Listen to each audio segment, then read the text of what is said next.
Congratulations, you finally made it to 4 p.m. You know what that means. Happy hour. It's time to kick back, relax, and dive into the world of sports with the Young and Norvelle Show. Whether you're catching up on the latest scores, analyzing the big plays, or gearing up for tonight's games, we've got you covered. So grab a cold one, settle in, and let's talk sports. Here they are, Patrick Young and Terry Norvelle.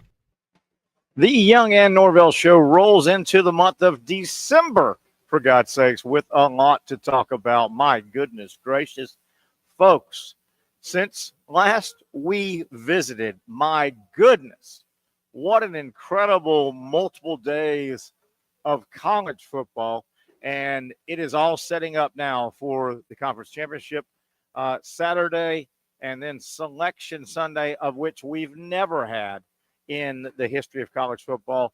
That is huge. The NFL just wrapped up another week, and controversies of everywhere, including in Jacksonville, with a terrible headhunting move by a football player that probably should be suspended for multiple games. The Texans defensive back that took the pot shot on Trevor Lawrence, and I say pot shot, that was headhunting, folks. That you know, there are many times where it's an awkward dance.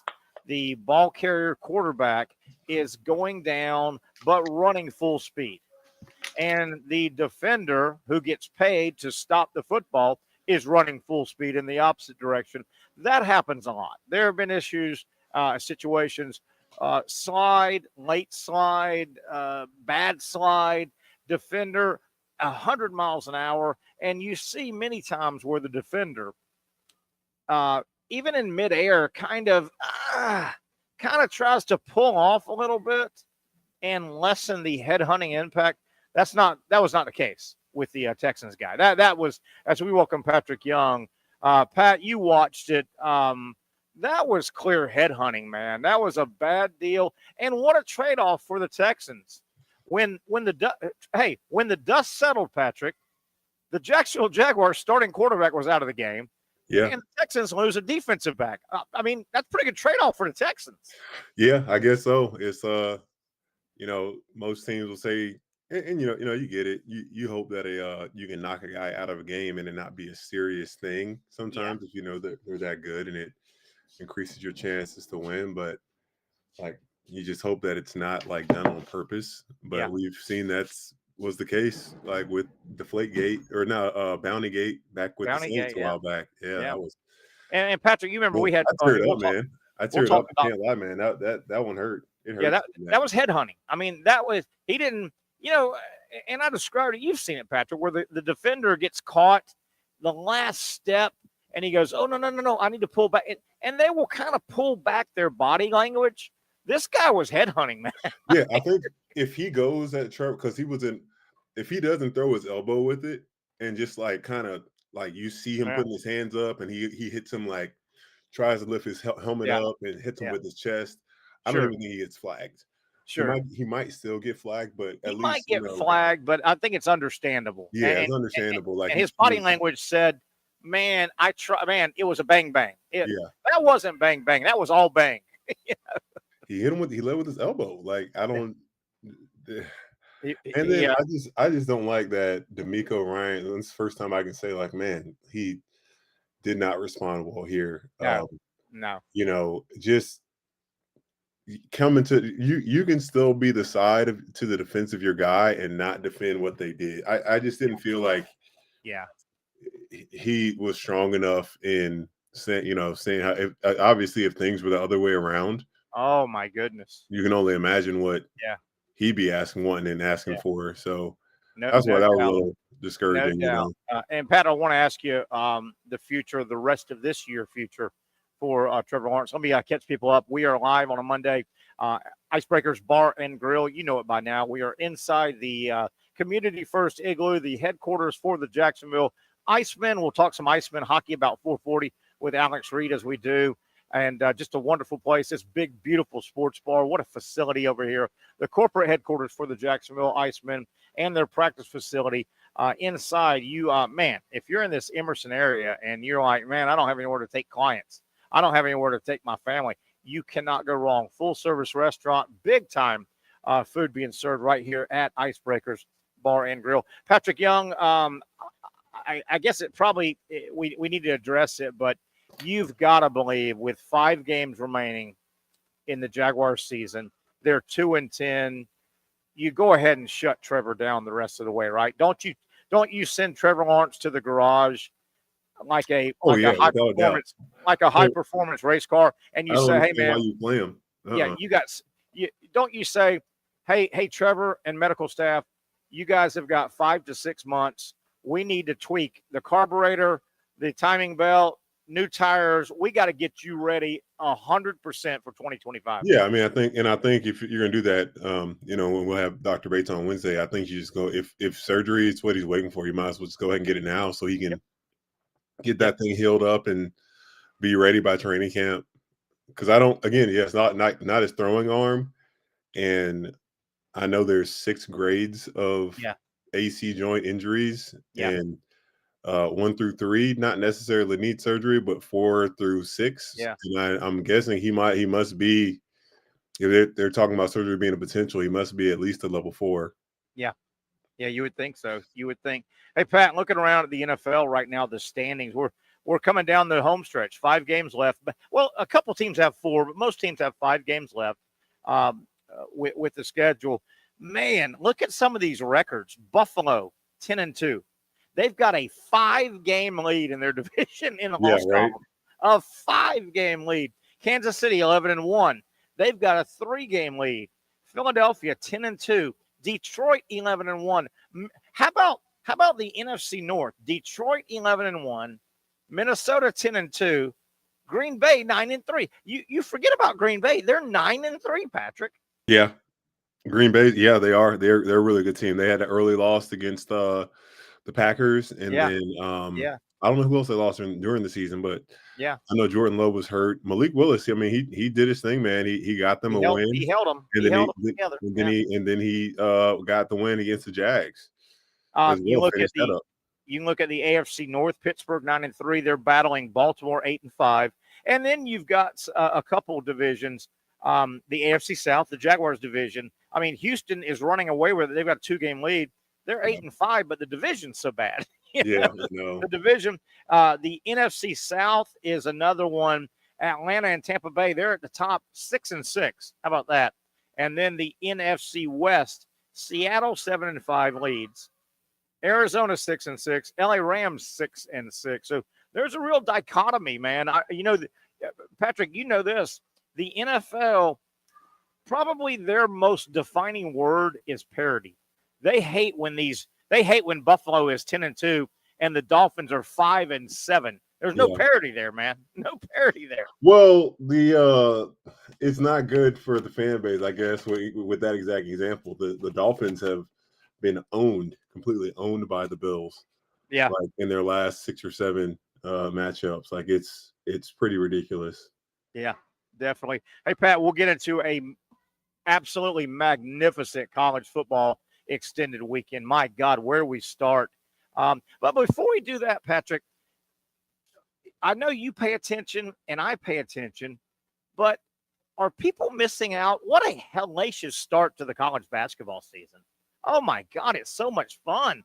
Auburn and Alabama and UConn's lost 3 in a row and on and on and on. What a start. The Gators are really good, by the way, and Tennessee's really good. And man, have you seen what Auburn has done? I saw a thing today, Patrick, an article that said Auburn right now would be the pick to win the national title.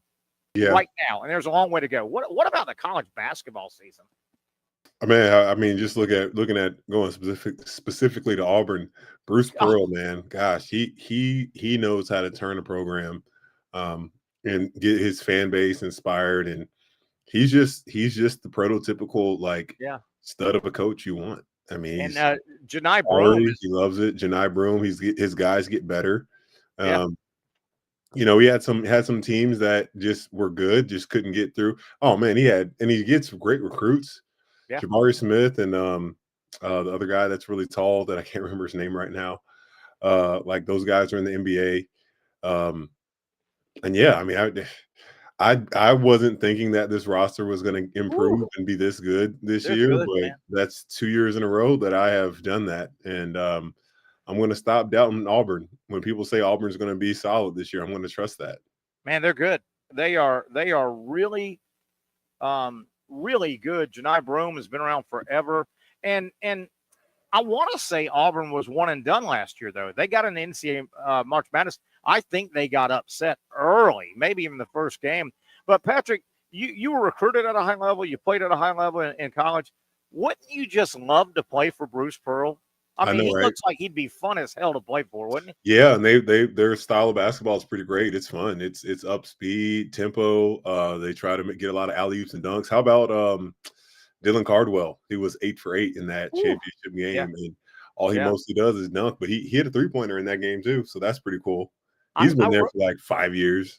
forever. He's a big kid, right? He's the other big guy. Yeah, but he's got a Big, chance. He's got a chance, man. Like just yeah. with his energy and he that kid never in his life will pay for a meal in Auburn, Alabama. No, he will not. He's Patrick, like they love him. He does a like rips his shirt with some kid every home football game. nice.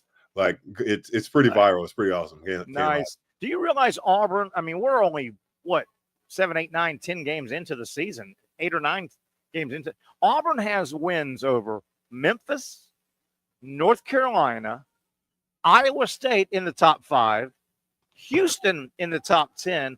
Auburn has put together a hell of a. Now I know, Pat, you got to go a long way, man. It's a long way to that first Monday in April when the championship game. But man, they're good. Alabama's good.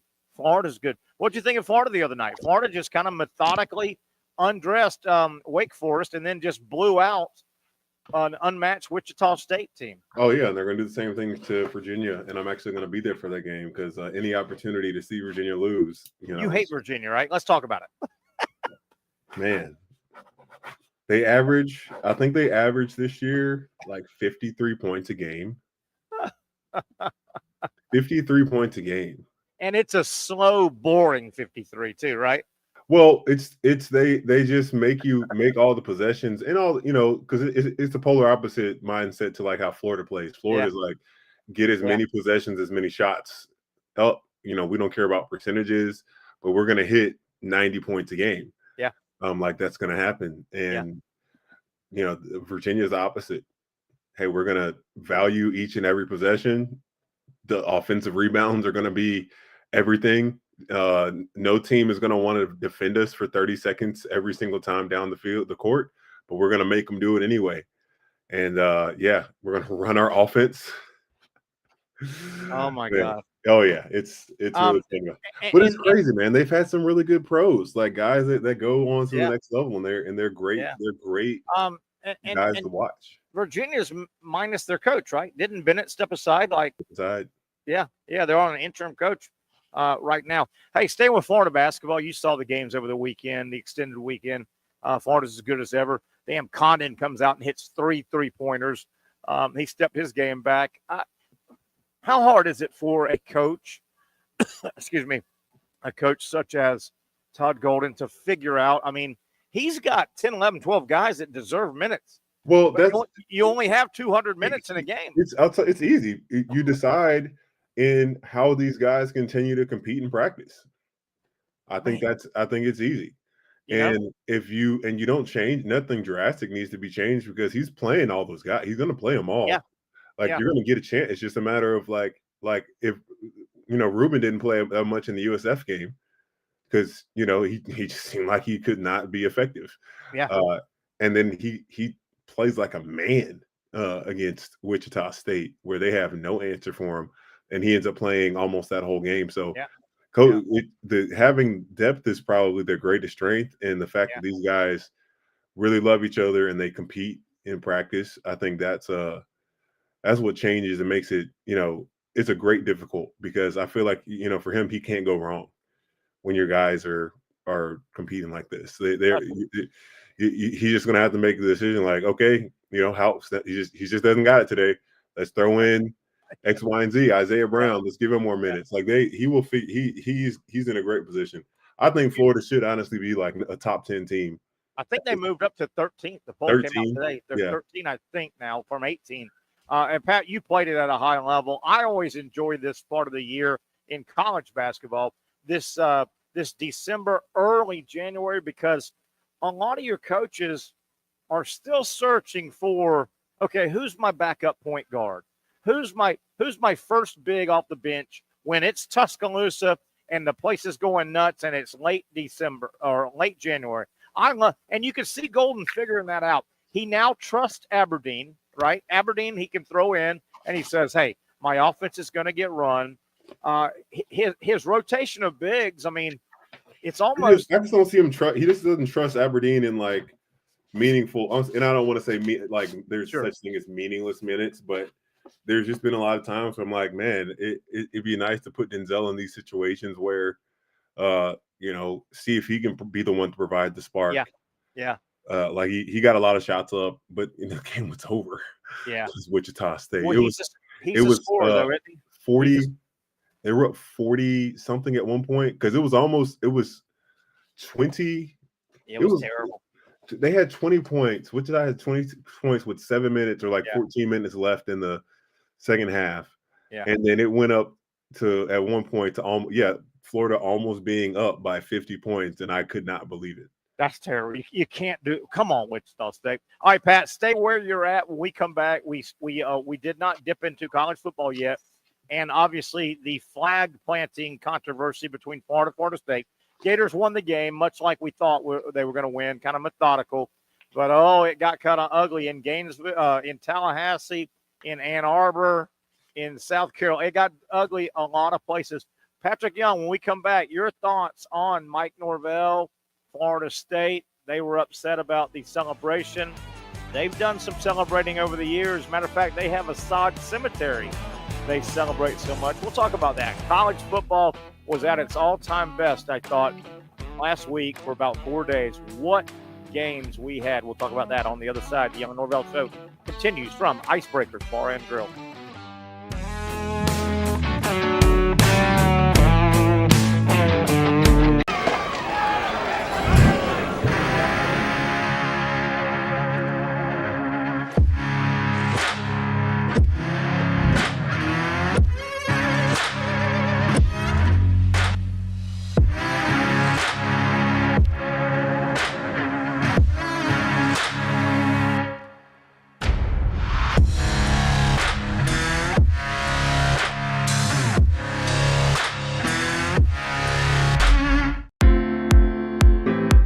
At Southeast Orthopedic Specialists, we know pain and injuries can stop you from doing what you love.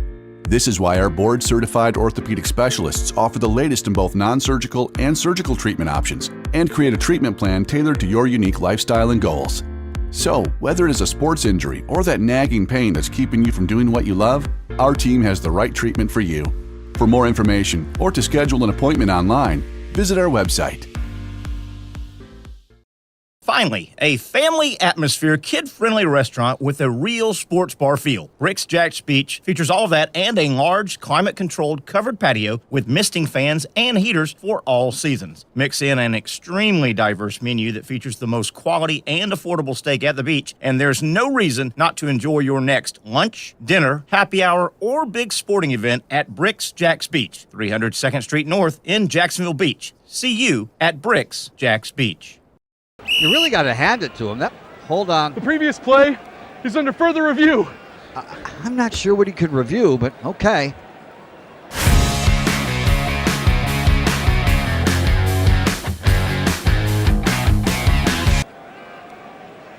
Sure has been a while.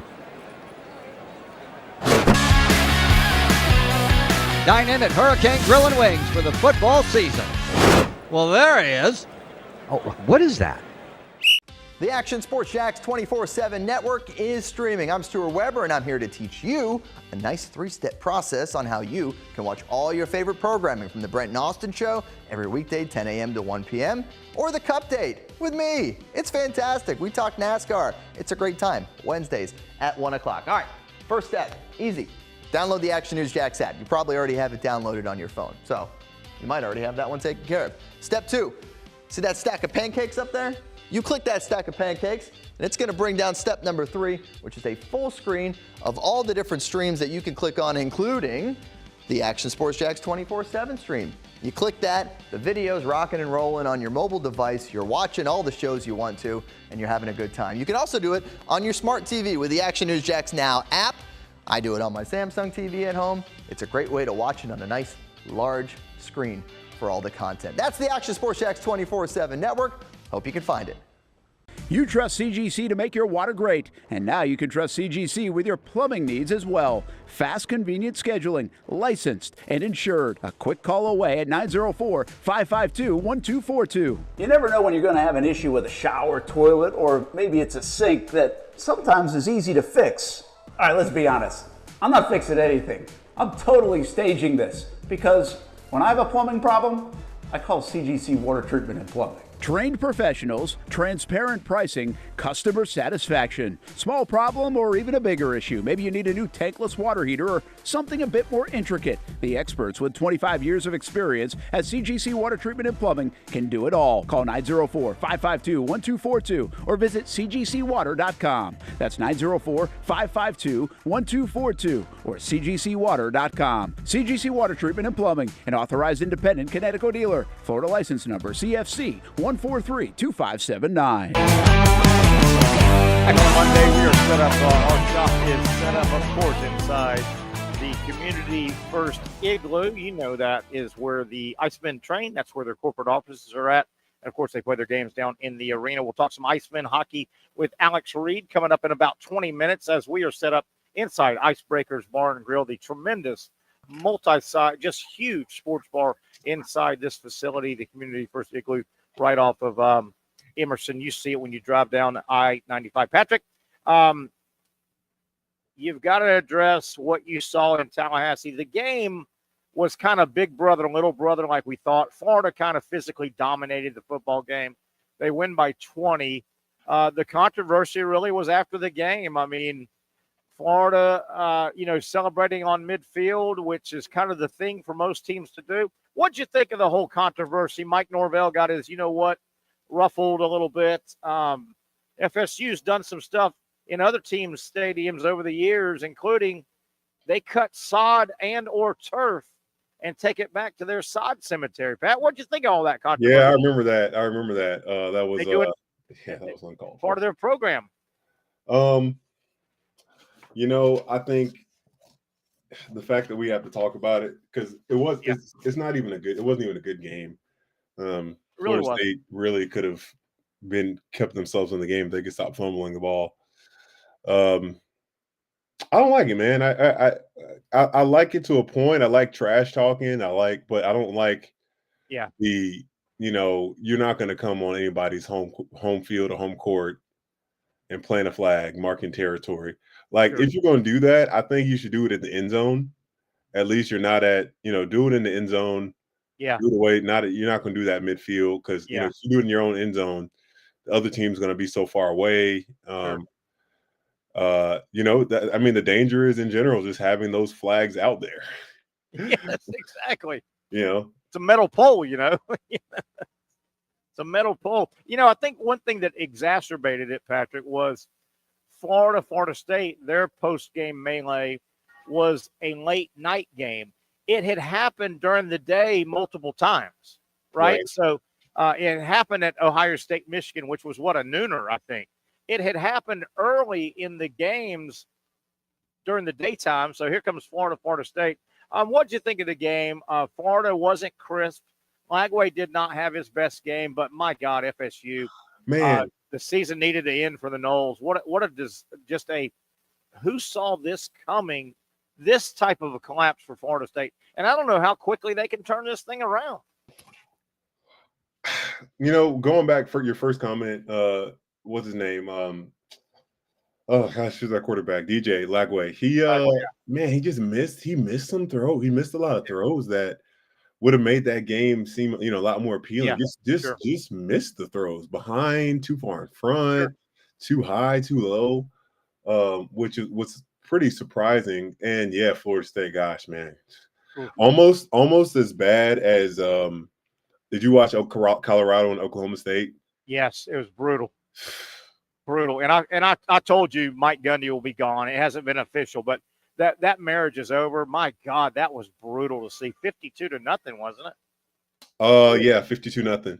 52-0. Hey, getting back to Lagway, Lagway still to this moment right now, he hasn't played a lot of football. He's a work in progress. Oh, yeah, for sure. We haven't seen the best DJ Lagway by far, I don't think. Got a great record, though, to start, man. 5-1 as a starter. Isn't that crazy? Yeah, definitely. And, but boy, we know he's going to be healthy, and then he's going to run a lot more. Yeah. Yeah. Patrick, how about this? You talk about a huge week for college football. The next 7 days. Let me paint the picture. You ready for this, Pat? Yeah. Here's college football the next 7 days. December 4th, which is this Wednesday, National Signing Day. December 7th, which is Saturday, Conference Championship Saturday. December 8th, we will have our first ever College Football Selection Sunday. December 9th, 1 week from today, the portal opens, Patrick. Yeah. For what, 30 days or whatever it is? How about those 7 days for you? Man, that's big football? time. Yeah. Oh my goodness, Patrick. I just don't think it's fair for the portal to open right now, man. I know it's tough. It's not fair for these tough, coaches man. and teams that are still. Well, I guess some teams their seasons are over. Oh yeah, their seasons are completely over. You're done. FSU's done. They've collected the helmets and pads. That's right. It should. I don't think it's right. I don't think it's right to have these seasons. Have an organization, a program that can put full time into this right now, and teams that are still competing for other things. Patrick, Georgia Tech the other night. My God, 8 overtimes. Georgia Tech probably let that game slip away. Probably. They certainly did. I can't believe Haynes King fumbled with 4 minutes left.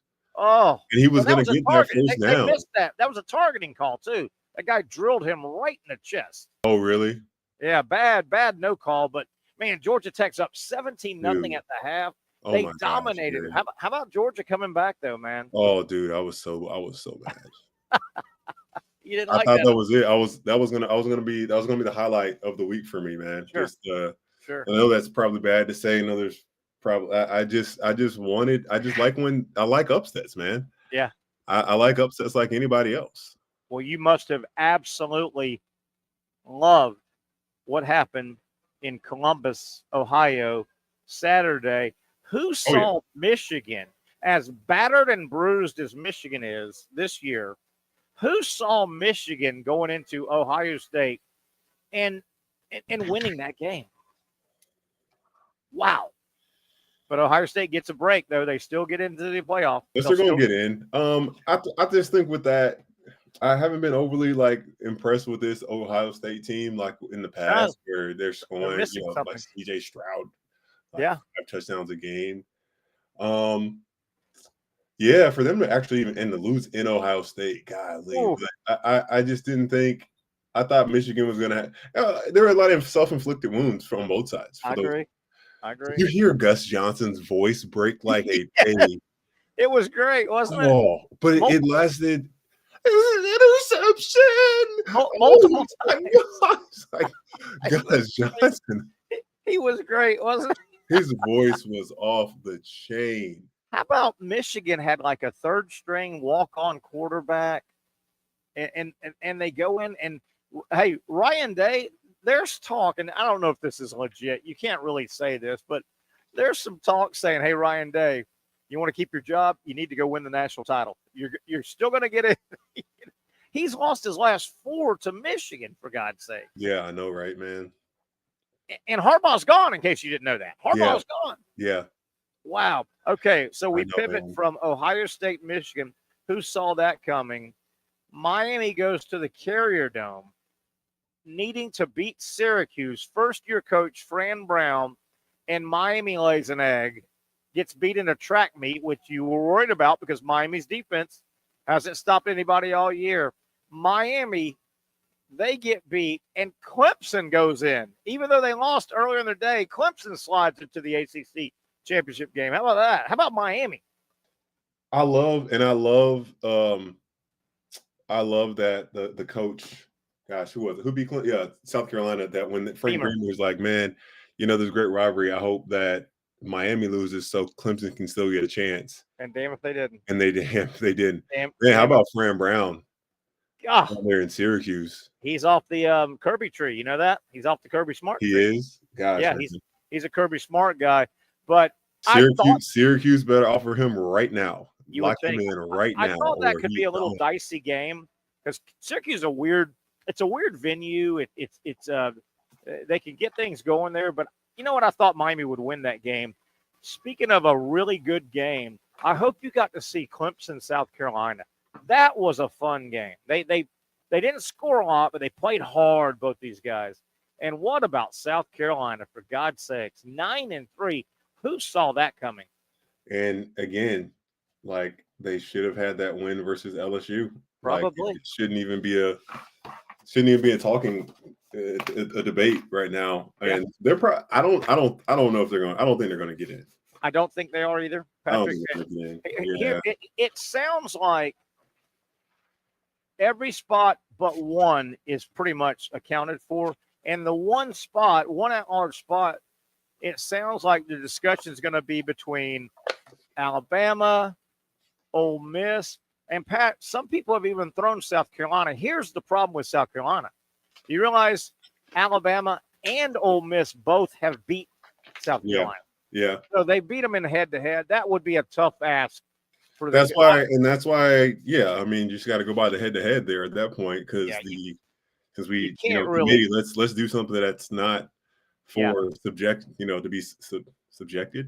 Subjective, I guess. Yeah. I just don't think you could bypass Alabama or Ole Miss for South Carolina when both Alabama and Ole Miss beat South Carolina. Yeah, that's got to be the number one calling card, I think, when it comes to deciding. So I think South Carolina.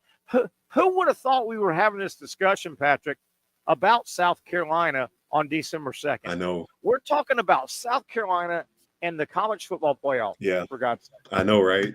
No, not this guy. That's for sure. No, not this guy either. Iron Bowl I thought the Iron Bowl was a lot like the Florida State game. The big brother Alabama. Yeah. Auburn had little moments, but I never thought Alabama was really, really pushed in that game. Did you? No, not really. No, I don't think they were. They had it handedly.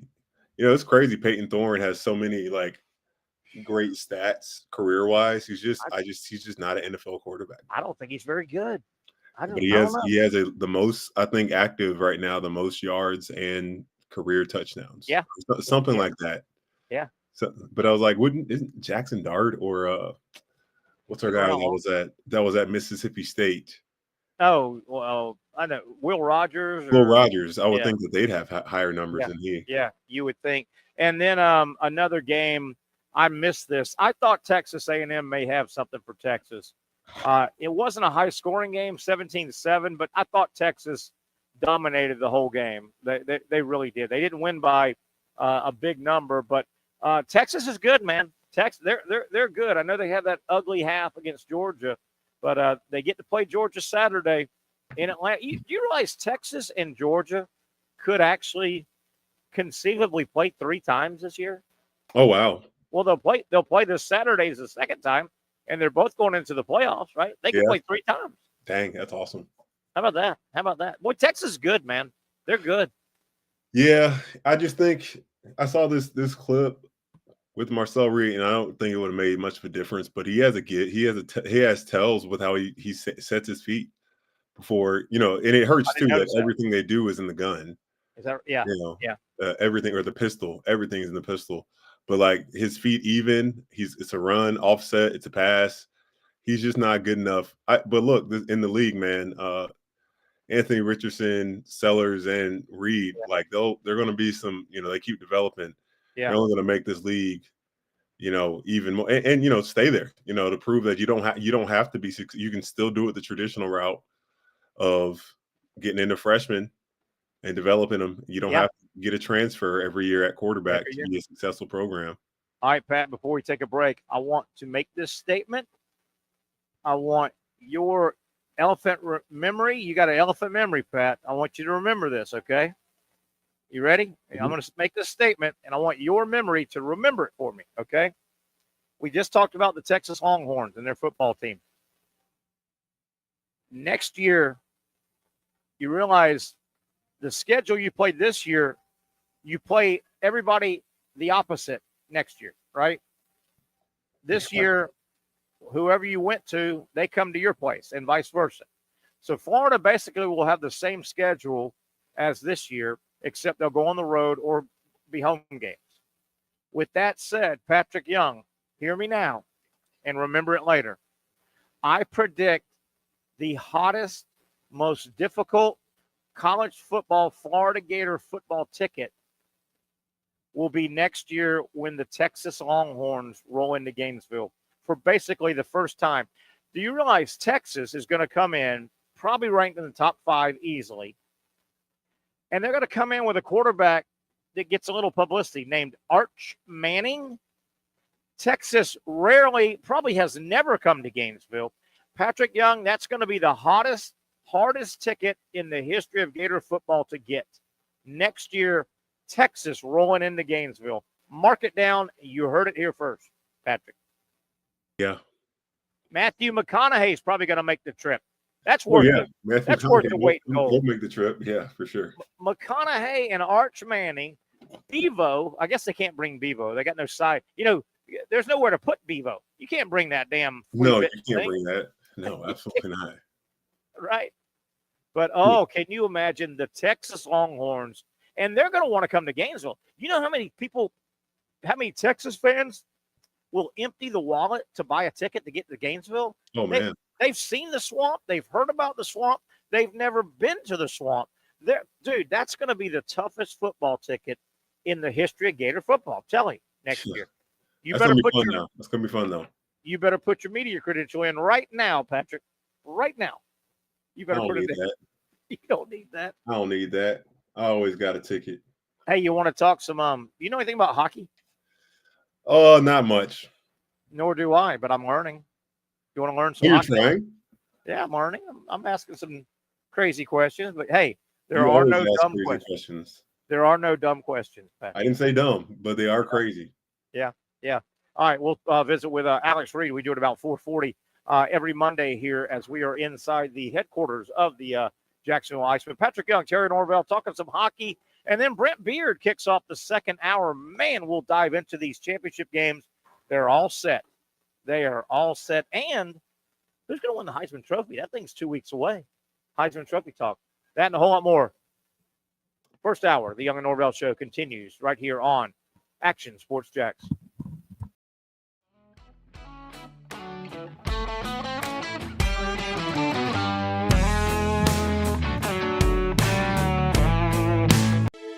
For those dealing with pain from a sports injury, arthritis, or spine condition, Southeast Orthopedic Specialists offers innovative new non-surgical options. Our regenerative medicine treatments, including platelet-rich plasma and other regenerative treatments, use your body's own restorative cells to aid in treating injuries. These procedures are performed in our offices and typically require minimal downtime. If you want to get back to doing what you love, our regenerative treatment options may be right for you. For more information or to schedule an appointment online, visit our website.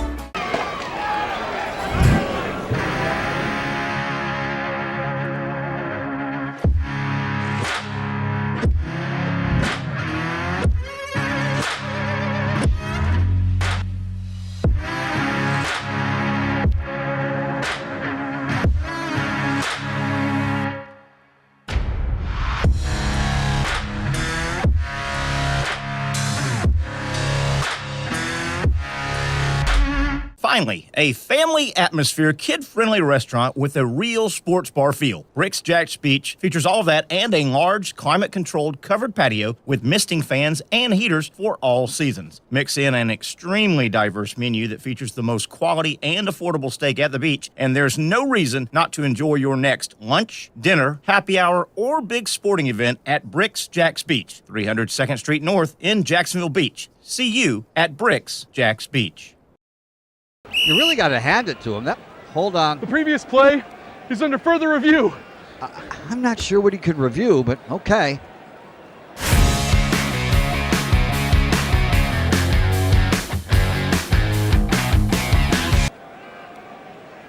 Sure has been a while. Dynamic Hurricane Grill and Wings for the football season. Well, there he is. Oh, what is that? Hey everyone, Olivia Tasley here from Action Sports Jax to tell you all the different ways you can watch our new 24/7 network. 3 easy steps. You don't even need a pen and paper to write it down. Step number 1, download the app. Search Action News Jax in your app store either on your phone or your smart TV. Then, once you're on the app, click on that little drop-down menu in the upper left-hand corner with the 3 little lines.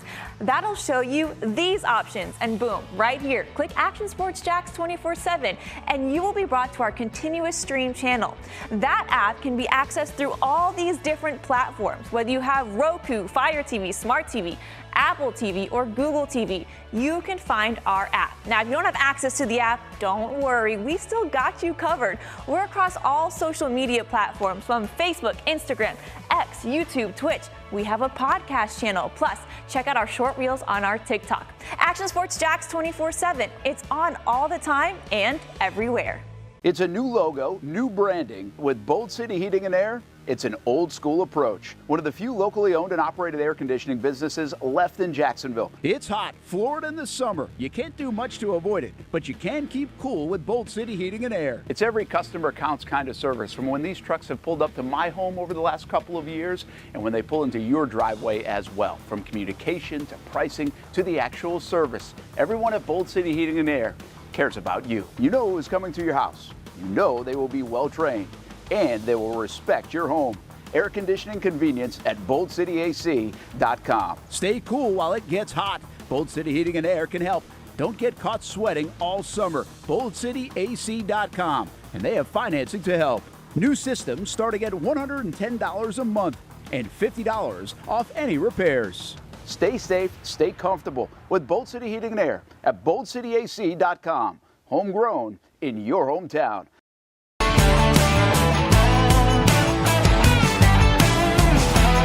Time of year with that overhead shot of Jacksonville, but a good-looking shot. We welcome back Terry Norvelle, joined now by Alex Reed of the Jacksonville Icemen. I think we may still have Patrick on, but we yeah, there he is, Patrick Young, about ready to talk some ice hockey. Patrick, Patrick, you've dropped a puck over there before, haven't you? I dropped a puck once, yeah.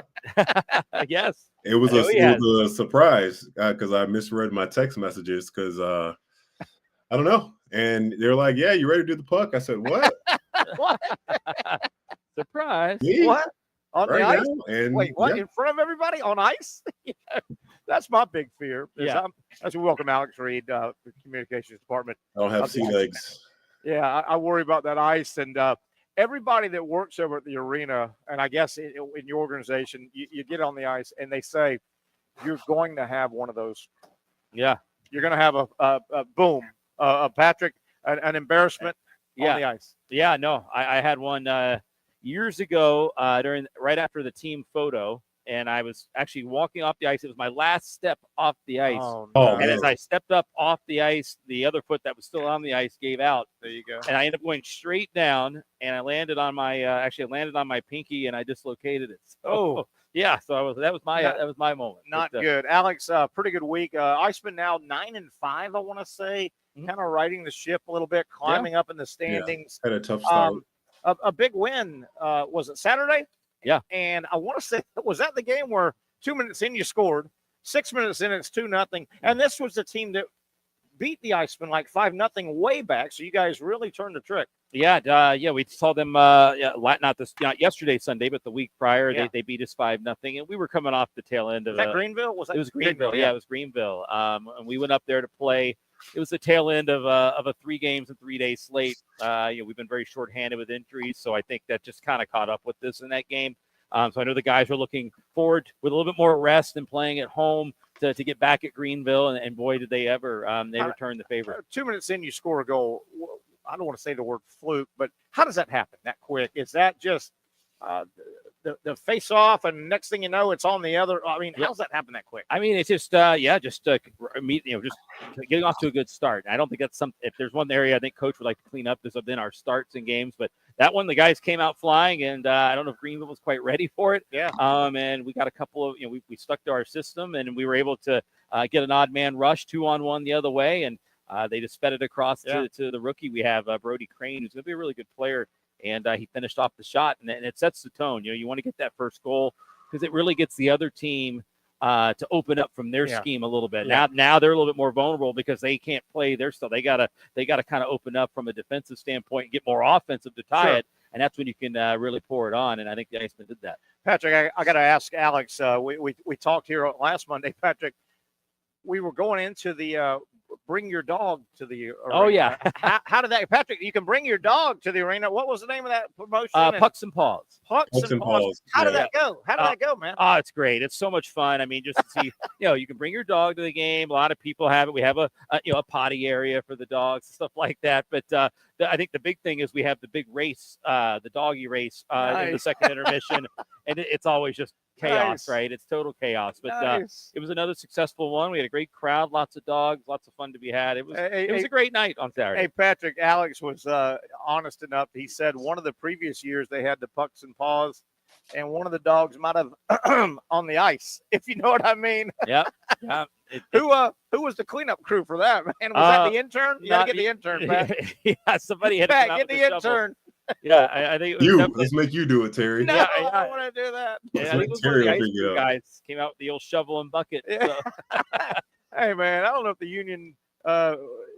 We got to negotiate with the union about that now. Is that part of the job description? Yeah, that would be the other duties as assigned part of the job description. All right, I may or may not be learning a little bit about this hockey, but I'm going to go back to the game. What was it? 4-1, 5-1. We just got the win. Yep. Okay, and that was the team that beat the Icemen earlier. 4-1. Okay, that's three goal advantage. Okay, so you're off and running. Looking at the stats. Vernon, the goalie, had a great game. Yeah, he did. He fought off 29 of 30 shots, only gave up one goal. Yeah. Right. So 4-1. But then, and I want to, Patrick, maybe I'm learning, but looking at the box score, the opponent who we beat 4-1, shots on goal 30 for them, 29 for the Icemen. Well, does that tell me the Icemen had a nice padded lead and they said, let's don't do anything stupid. Let's don't. Is that what happened? Because that struck me as they took more shots, but you won comfortable. Yeah, it's sometimes you do get outshot. And again, when your goalie's playing really well and in a zone, which Matt Vernon was in a zone, he made some unbelievable saves. In fact, whatever they threw at him, I mean, he was turning it aside. The only goal that they allowed actually got tipped off two sticks. It changed direction twice and got by him. So that was the only way they could really get to him the other day. And so, I mean, that is common. There's times I've seen games where teams have been outshot 52-17 and lost. Was it because the Icemen are protecting a 3-goal lead, or did it just play out that way? It just played out that way. I mean, is there a prevent defense you can go to in hockey? I don't know. Yeah, I mean, it's more or less you could drop more guys back and really try to protect the goalie. But that's the beauty when you have really good goalies like we have. You have that faith that you can jump up into a play and go offensive, because if it does go back the other way, your goalie's there to help you out. So. He was just on another level. They couldn't beat him. There was just really not much they could do that day. He decided that it was going to be his game, and he was about a minute and a half from a shutout. Too bad, just a couple bad bounces, but just a great effort overall, and the guys really got behind it. Hey, Patrick, take us back to your professional basketball days. Pat played a couple years in Europe, a bunch of different countries. Europe obviously is most of it's cold weather. Pat, was hockey big in some of the cities that you were in? Some of the teams? No, it wasn't. No. Really, you weren't in a hockey hotbed, huh? No, not at all. No, I don't think. When I think of Europe and European I don't think basketball, Greece, Turkey. No, I could see there being hockey in Italy, but I didn't see it because they had American football in Italy. I just didn't see any hockey. No, I wasn't in Russia. Yeah, I know they play a lot of hockey there. They play a little hockey over there, don't they? Yeah, they play a lot over there. Some events. We're talking with Alex Reed with the Icemen. 9-5, kind of off and running. The season's now rolling. Now it's a long season. 3 home games this week. Yeah. I think where the Icemen are home Tuesday, Thursday, and Friday. Those are all standard 7 p.m. tips. Yep, all 7 p.m. this week. Yep. And $3 beer and wine looks like Tuesday and Thursday. Correct. $3. Talk Yeah. about the promotion. Yeah, obviously, we usually have them as our $3 Wednesdays, so we didn't really have a Wednesday game this week, but we wanted to kind of reward those weekday warriors, right? So, so Tuesday and Thursday, the $3 beer and wine specials, which is great. That is pretty crazy. You can't. It's a great deal. It is. It's a good deal. So it's a good thing. Hey, and then, drink, Friday, and then they bring you down on the ice after the game. You can do shots on goal, right? Yeah, if you do a group, then you can get those perks and come take a shot on goal. And really, yeah. If you bring a group to the game, it's one of the perks you have. So if a group of 10 or more, call our office. They'll get you squared away. They got the Zam rides, the take a shot on goal on some days, and then they can work out stuff. So it's really good, and it's a discounted ticket if you do it in groups there as well. And Patrick, this is right up your alley. The Friday promotion. Yes, the Friday night promotion for the Icemen, and you got to explain it. I think this is Patrick Young special. The teddy bear toss. What are we doing here now? Friday night with the Icemen. It's one of the popular promos we do. So basically, asking everybody that comes to bring a new or gently used teddy bear or stuffed animal to the game, and when the Icemen score their first goal, you can throw it out onto the ice to celebrate. Okay. And then it's a wild celebration. It's a spectacle to see. Last year, I think we had 13,000, I think, rain down on the ice. Yeah, it's really cool. Now, what do you do with them? And then we all scoop them up. 13,000. Yeah, we had 13,000 teddy bears and stuffed animals come down. It's a really cool sight. And then we round them up and then we distribute them to local children's charities for the holidays. So it's a good cause. It's one of the popular promos because it's the one time you can legally throw something on the ice and get away with it, right? So, but it is for a charity. But it is good. We had, I think last year, we were around 13,000. So I think they want to beat that this year. How many people go out and collect it? You got to get them off the ice quickly. Yeah, I mean, there's a delay in the game for sure. Scoop them with the big. Yeah, there's probably about a 15-minute delay, just because, and all the Icemen players will be out there with their sticks trying to round it up. They've got trucks that come Are there on any the ice. big ones? Yeah, some people bring some really big ones. Some big old teddy bear. Listen, you'll see everything. I mean, you'll see any type of stuffed animal you can imagine, different sizes, shapes and sizes, but we like to call it plush pandemonium. There you go. Nice. So. And, the fair just came through, so if you won some teddy bears, you could bring them. You could bring it, exactly. Speaking of throwing things on the ice, what was that? And Patrick, I don't want to speak for you, but my hockey knowledge is not vast. What was that deal? It was several years ago in the NHL, and one of these teams would score and they'd throw squids on squid. Ah, yes. What the octopus? Remember that, Patrick? They would throw squids, not fake, real ones. Yeah, the Detroit Red Wings. What the hell was that about? Yeah, I know. Patrick, I don't know if they're alive, but just squishy. I doubt they were alive. They threw squids. Real squids. It was an octopus. They throw it on the ice. Octopus have 8 legs.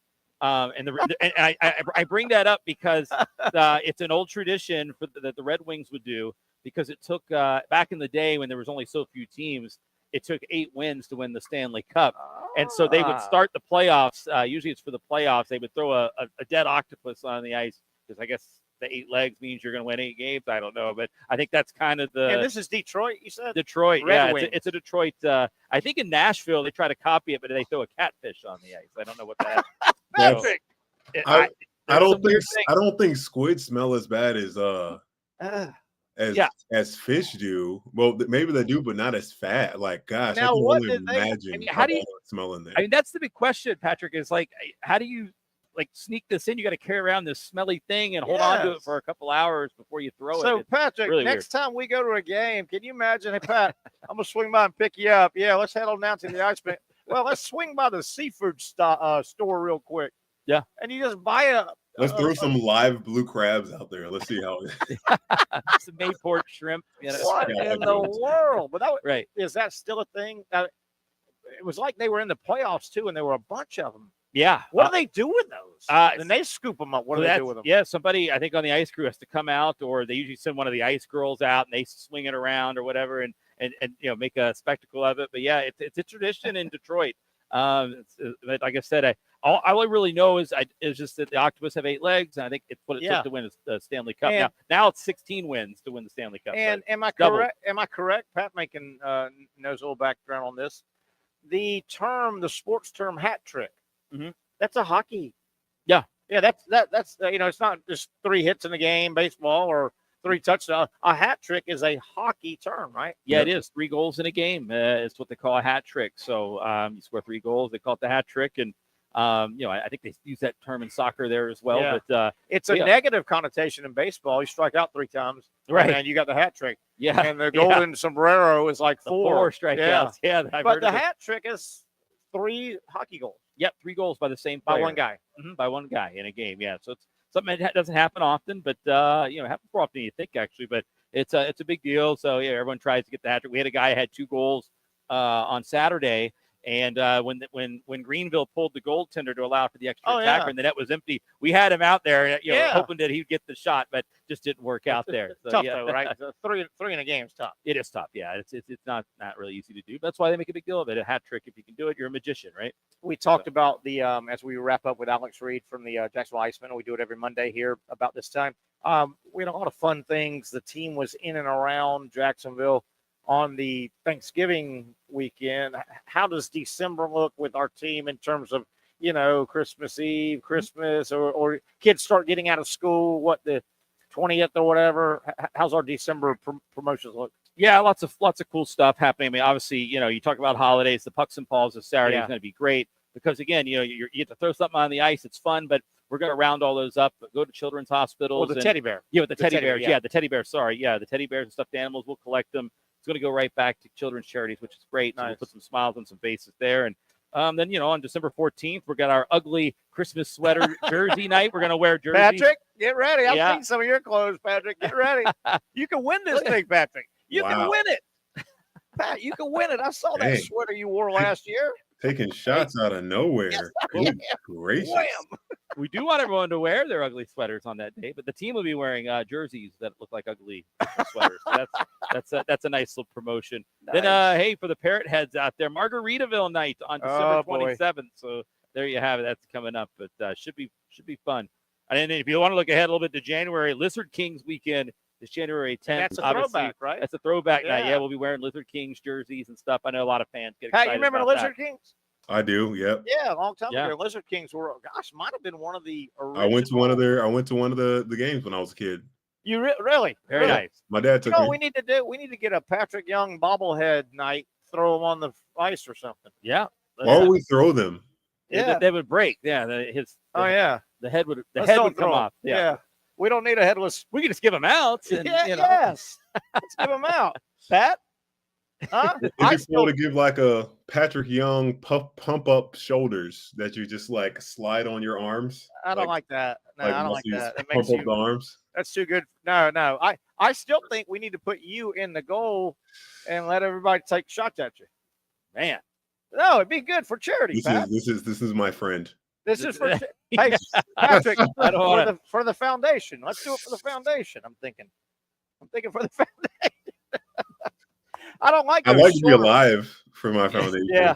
No, we'll put you in goalie stuff, right? Yeah. We'll put some gear on them. What does that goalie gear weigh? I mean, if you weighed all that, my God. I honestly don't know what it weighs. I know it gets heavier as the game goes on. Like these guys, these goalies, they sweat a lot. Yeah. I have actually, when we go on the road, Terry, and we go to the next city and we hang up the gear so it can dry for the next day. I know that sometimes the goalie gear drips and there'll be like a puddle of sweat. Wow. It's those goalies sweat a lot. Hey, Patrick, I did a so it gets heavier. I think I told you this, Alex. I did a TV segment years ago, and it was in this building. They were the Lizard Kings, and somehow I got to be – they put me, Patrick, full gear, and me and the cameraman went on the ice. It was a fun, lighthearted thing. Patrick, you could not believe how constricted this gear is. And the gloves are molded kind of, right? Yeah. Just to hold the stick. It's all custom. Yeah. And Patrick, I fell down a couple times, obviously, on the ice. Couldn't get up.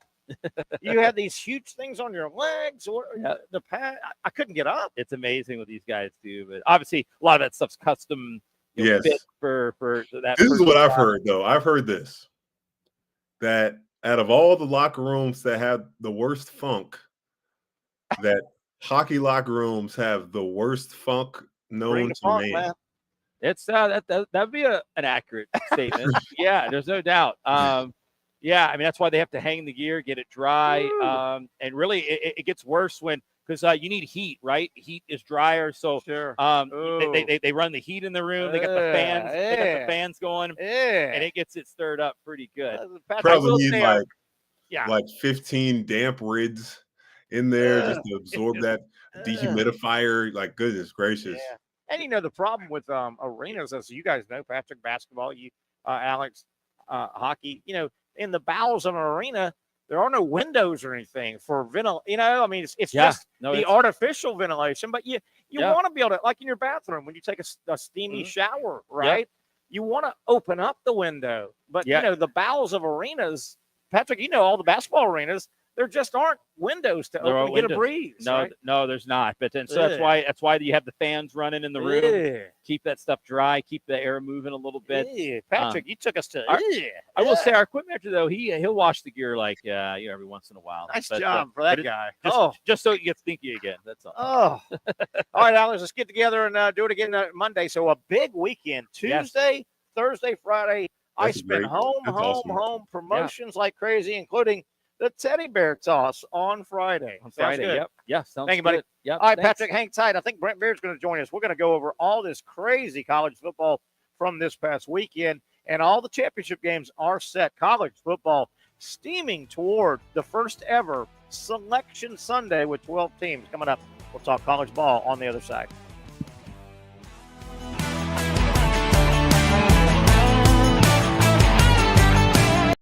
Finally, a family atmosphere, kid-friendly restaurant with a real sports bar feel. Rick's Jack's Beach features all of that and a large, climate-controlled covered patio with misting fans and heaters for all seasons. Mix in an extremely diverse menu that features the most quality and affordable steak at the beach, and there's no reason not to enjoy your next lunch, dinner, happy hour, or big sporting event at Rick's Jack's Beach, 300 2nd Street North in Jacksonville Beach. See you at Rick's Jack's Beach.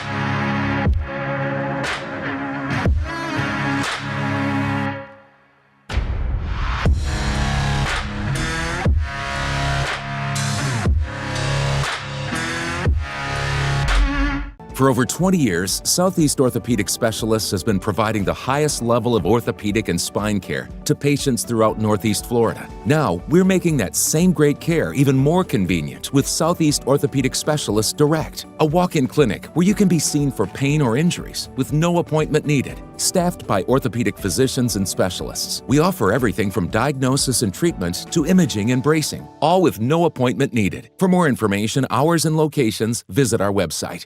You really got to hand it to him. Hold on. The previous play is under further review. I'm not sure what he could review, but okay.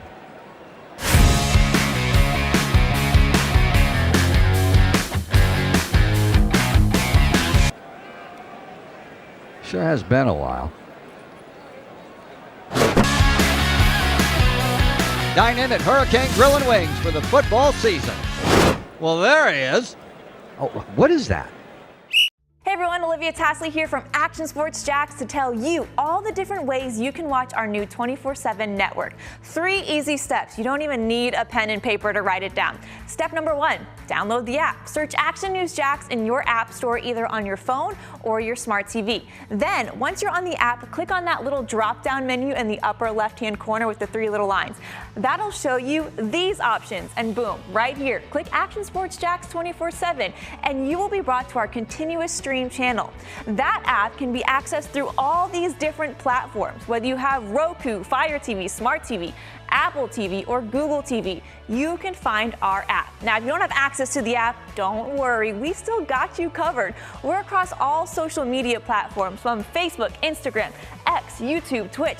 We have a podcast channel. Plus, check out our short reels on our TikTok. Action Sports Jax 24/7. It's on all the time and everywhere. Summertime means sizzling sales at Nimnick Buick GMC. The #1 Buick GMC dealer in Jacksonville has lots of inventory to choose from with their best price guarantee. Nimnick never charges above MSRP. You can save up to $10,000 off select new GMC Sierras or get rates as low as 1.9%. You know, I'm a truck guy. GMC Sierra, my trim level is an SLT. This one's an Elevation. Pretty good looking color as well. So here at Nimnick Buick GMC, you have a lot to pick from. My father-in-law, he drives this, an Enclave, so I feel like that GMC in the family. 2025 is coming around the corner, which means it's almost time to close out those 2024s this summer. You can schedule a test drive at NimnickBuickGMC.com. And while you're there, check your trade value and customize your payment options. Nimnick is there for you, even on Sundays. Visit the showroom on Phillips Highway or shop online at NimnickBuickGMC.com. Nimnick, your friends in the car business since 1941. GMC, we are professional grade. Okay, let's get back into it. Hour number 2, the Young and Norvelle Show, cruising along here on Action Sports Jax. Terry Norvelle, Patrick Young. I do believe we got Brent Beard just about lined up, talking some college football. But, Patrick, before we get into college football, the latest AP men's college basketball poll is out. Holy cow. UConn had an 0 for 3 week. They dropped to 25, the back-to-back defending champions. How about this, Patrick? Kansas 1, Auburn 2, Tennessee 3, Kentucky 4, Alabama 10. Wow. It's going to be a meat grinder, this SEC basketball. Yeah, I mean, Alabama lost to an unranked team, but Oregon was undefeated and still is. So that's like why, they dropped there, but they're still a really good team. Man, Florida's 13, by the way, in this poll, staying with the SEC. And don't look now. You remember that controversial play that knocked Florida out. They lost in the first round to Colorado in basketball, March Madness last year, with the controversial basket. Was it a push-off? Yeah. That Colorado team was good last year. They're one of the teams that beat UConn. Colorado's good. They're again. Good. Wow. Yeah. Well, Colorado team had two or three guys that went to the NBA. So NBA guys. Finishing off the SEC, Texas A&M 22, Ole Miss 23.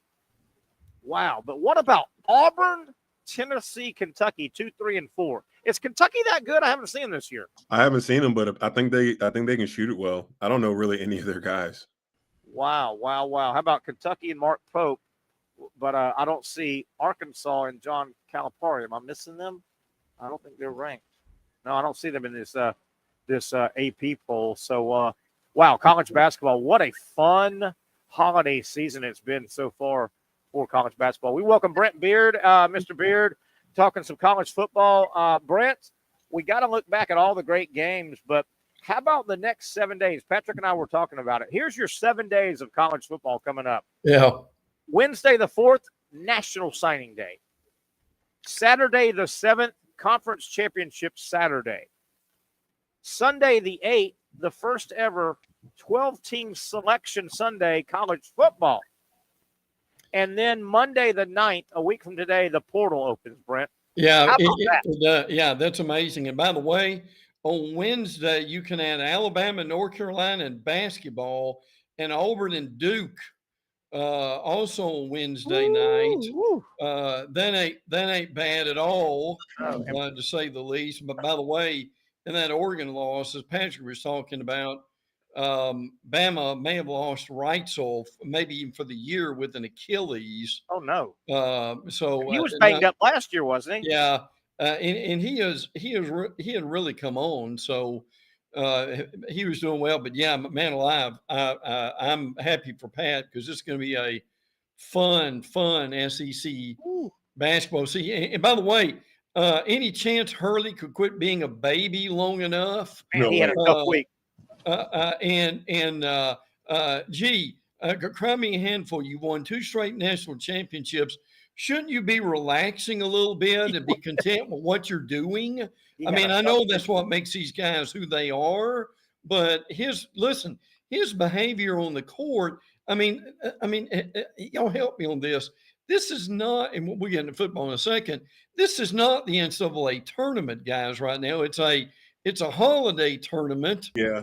So Pat, can he not relax a little bit instead of charging after the referees? I know, right? For a little bit, and jeez, it looks terrible. I just, it's hard. I don't know if I was talking to you, Terry, or who it was. I was like, and you really thought this guy could coach LeBron James? Yeah, good point. Y'all really thought that this college coach had a chance without he takes on everything? There's no way in the world. Wow. Brent, let's dive into. And he's a small guy. Like, he talks all this talk. Like, what are you gonna do? Really? No one's afraid of you. Yeah. I agree. What a week! 0 for 3 for the week, and he near about imploded, man. He nearly did. Brent, we say it every year, I guess, but my God, it would be hard to duplicate a better 2 or 3 days of college football than we just rolled through. I mean, gosh darn, Georgia Tech, Georgia, Ohio State, Michigan, who saw that coming? Texas A&M, Miami gets upset. Clemson and South Carolina played a hell of a neighborhood brawl. Yeah. Auburn and Bama, to me, the Iron Bowl and Florida State were kind of the same game. The big brother just kind of held the little brother by the forehead. What was your take on the whole, not necessarily the Florida win? I think we all saw that coming. Sure. But the whole post-game, flag planting. It was the last flag planting of the night. There had been a lot during the day. What were your thoughts on that whole Mike Norvelle situation? We almost had double-digit fights in rivalry games. Now, one of the things that would deal with that, and we don't have this trouble in basketball, I don't think, Pat, tell me if we do, but get rid of the flags or confiscate the flags so that you're not having to grab one and go to midfield, right, and try to plan it. I really do wonder. Now, if I saw this right, Michigan and Ohio State are going to be fined $100,000. I think both of them. Yes. Now that's not pocket change. Yeah. But I'm wondering the commissioners come out and deal with this to some degree. But I mean, guys, where does this? We'll get to the games in a minute. But where does this start? Does this start on 7-on-7 flag football? Does it start in Pee Wee? Does it start in where is this culture going on now that we got to fight instead of play? And particularly in these rivalry games is just ridiculous. And the joke from the Florida State little melee was, well, FSU offensive linemen, why weren't you that aggressive during the 60 minutes of the football game? Yeah, right. I mean, really, they're all over midfield and pushing, and it's like, you didn't block that hard during the game. Yeah, I think Patrick said it a minute ago, though. If you think about it, why? And I get it. A fan could have a flag. You probably shouldn't be able to take a flag in, a big metal pole flag. Really, but why is a flag on the field at the end of the game? Halftime is the only time I could imagine a flag being for the band. But why are they run out and first start the game and halftime. But and then halftime. At a home game, you should have your flag, but on away, I don't know about that. And look, I'm just wondering, guys, are we going to get to the point real quick? And I know some high school football teams even do this, where the minute that game is ended, we're not worried about shaking hands. I want you straight in the dressing room, and we will keep this nonsense from happening. Brent Beard, your thoughts on? I think we all feel that Florida is on an upswing. No doubt. No if they doubt. if they go to a bowl game and represent well, win or lose is one thing, but just don't get embarrassed. Go represent. I think Florida can't wait for April spring practice. Oh yeah. Where does FSU go, guys, from here? And I know a lot of people say, well, we're in a portal age. You can go. Well, I think Mike Norvelle and FSU had portal success a couple of years ago, but their program was a lot more stable. I don't know if FSU's rocky program right now is going to be able to turn many portal heads, Brent. No. Patrick, am I wrong here? Not wrong. No. And I can tell you nothing. They did themselves no favor by hiring Gus Malzahn. I can tell you that right now. Look, let me tell you what. Let me translate that. Gus got out of Orlando ahead of the posse. Yeah, he was getting fired. He was 4-8. And now he and Norvelle have got a relationship, and I get all that. But look, they were looking at offensive coordinators from UNLV, SMU, and I get the fact that the one from SMU, who doesn't want him? That it may have taken some time to bring these guys in, but they want Gus to be a quick fix, and I'm just telling you that ain't happening. Is there any concern that the players will look at Gus Malzahn down the road and go, well, I'm an offensive guy. He's our offensive head coach, not Mike Norvelle. Is there any concern about that? I mean, sure. Gus is a longtime head coach. I like going and getting a grizzled veteran. Don't get me wrong. I'm big on the grizzled veteran, Patrick and Brent. But you wonder, I mean, Gus Malzahn's been a head coach the last 10, 12 years. Oh, yeah. Now you can bring him on your staff. Ooh. Oh, yeah. Well, your grizzled head coach is Ron Roberts, who went to Florida from Auburn. Yeah. And did a really good job. Look, here's the reality for Gus, guys. They can pretty this up all they want to, but Gus is average, and I mean average 4 to 5 losses a year, guys, a year over the last decade. And at some point, there's only so much lipstick you can put on that pig. Yeah. But Terry, to your point, man, they just don't have a lot of players now. I'll give them credit. They were focused and they played hard against Florida, and the quarterback actually did some pretty good things. Yeah. Now I know Florida recovered 5 fumbles. Yeah. And I think Florida State had 8 fumbles. Eight fumbles. Florida got 5 of them. 8 fumbles. So that was Patrick. 8. Yes. Yeah, and you're right though. Kromenhoek, the quarterback, he's the one thing you can glaringly stand out and say you can build a little bit around him, but he can't take much. And I think he got sacked. I think Florida had 8 sacks. Yeah, they did. He's not going to last another year or two if they don't shore up their offensive line. FSU.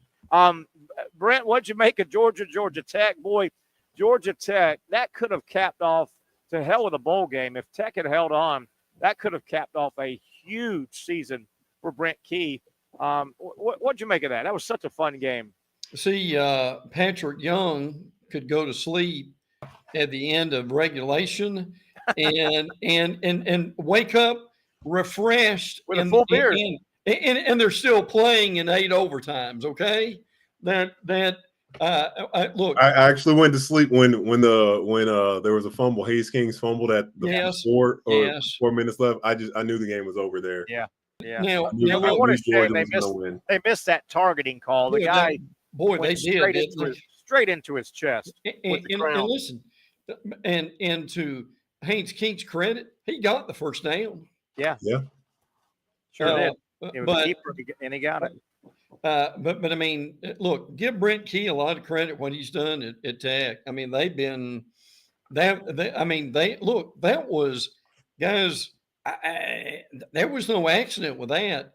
That wasn't luck. I mean, Tech dominated that game for 3 quarters. Really did. You got to play 4, obviously. Well, you got to play 4 and 8 overtimes. Yeah. But the reality is, look, Georgia deserves a lot of credit, perseverance. They're tough, whole 9 yards, and there were some calls missed in the overtimes. But this is a sermon on another day. But I'm just wondering, I mean, is that the best way to end the game? I mean, just to keep going for two. But that's what we've got. But so Georgia's got Texas. I think they may beat them again. Yeah. And Georgia go, but boy, oh boy, you think about this: Georgia and Kentucky, Georgia and Georgia Tech, guys. How close could Georgia have been of not being in the playoffs at all? Could have been knocked out. It's going to be weird to say this because if I had Ryan Day's overall record, it's a gaudy win-loss record as the Ohio State head coach. It is. But I'll tell you one thing. He doesn't need to go out and have a first-round loss in the playoff. They're going to get a second life, right? They're going to get in. And there's some grumbling in Columbus right now. Even with that gaudy record, you can't lose 4 in a row to your arch rival and have a quiet neighborhood, where you're living at right now. Ooh. Especially when you pay $20 million for your roster. Yeah. As they did. That's how much they paid? That's exactly how much they pay. Pat, I got a question for you on that. When you can't you don't win. When you're a coach, and you can't beat your rival. Yeah, and have you ever seen that where the coach has just gone a mental block? I mean, for whatever reason, even when they've got a superior team, they still can't beat the right. What in the world goes on in situations like that, regardless of the sport? That's where people talk about that. That's that made up pressure, in your mind, and then it becomes a curse. That's where how curses are built right there, man. Yeah. People actually start believing it. Yeah. Did y'all see Day's body language after the game? Yeah, it was terrible. It was, wasn't it? It was a beaten guy. He was a beaten guy. He had a banged up Michigan team. He did. With a walk-on third-string quarterback. Very average. In Columbus, over 100,000. Yeah. That was supposed to be just stamp out the score and mail it in. Howard, man. Yeah, boy, he struggled. He has struggled all year. Brent, real quick on Miami-Syracuse. That's a difficult place to play. It is. But I thought, particularly in a high-scoring game, which it was, didn't you just think Miami would have one more touchdown and pull that thing out? Yeah, I did. But guys, here's the other reality of it. Mario, whether it's Oregon or whether it is Miami, is going to have a couple of unexplainable, inexplicable losses every year. Yeah. And it just doesn't end. And that was frankly another one. And remember, guys, they should have lost like 2 more games, particularly that Virginia Tech game on the Hail Mary that they ruled the ball was incomplete. Y'all remember that? Brent, a couple more games, and we'll take a break and then look at the championship games coming up on Saturday. Boy, the Clemson South Carolina game, man, they went at it. There's nothing like a good rivalry game. Really, I think that was a high noon game as well, man. And they went at it. I thought Clemson probably should have won it, and they had 2 or 3 chances in the last 5 minutes, including a late interception by Sellers. But what a gritty, out of nowhere season. Shane Beamer, who I didn't believe in him or South Carolina this year. I think we thought he was out of here. Yeah, we did. Thought he was out, and a lot of regional and national guys did. Fun game. And speaking of spitting the hook out and getting a second chance, what about Clemson?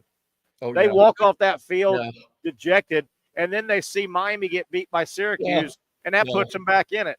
Yeah. Well, you can backdoor it, but it still counts. You're in the game. You're in the championship game. So give them credit for that. But that was South Carolina scores. What was it, a minute and change left? Yeah. Here goes Clemson down the field. It looked like they were going to either get a field goal or win the game outright. But I tell you what, that South Carolina, I don't care what sport it is, basketball, football, baseball, man, if you play defense, you're in every game. And they've got Dylan Stewart, and they've got the Kennard kid on those edge rushers. And those guys are hard to block. So that kept South Carolina in every game. Let's take our break here, Brent. Hang around if you can. I want to ask you about it appears conventional thinking. We don't know if this is true or not, but conventional thinking is there's really only one spot at large waiting to be filled. Most other parts have fallen into place. Yeah. Brent, and we'll talk about it after the break, there seems to be talk. Might it be Alabama? Might it be Ole Miss? Does South Carolina get mixed in? But they lost to both of those teams. Yep. We'll talk about that. That's and right. We've got all the championship games set. We'll start early visiting the championship games as they come up on Saturday. There's also a few jobs open in college football and more to come. That and a whole lot more. The Young and Norvelle Show on Action Sports Jazz continues.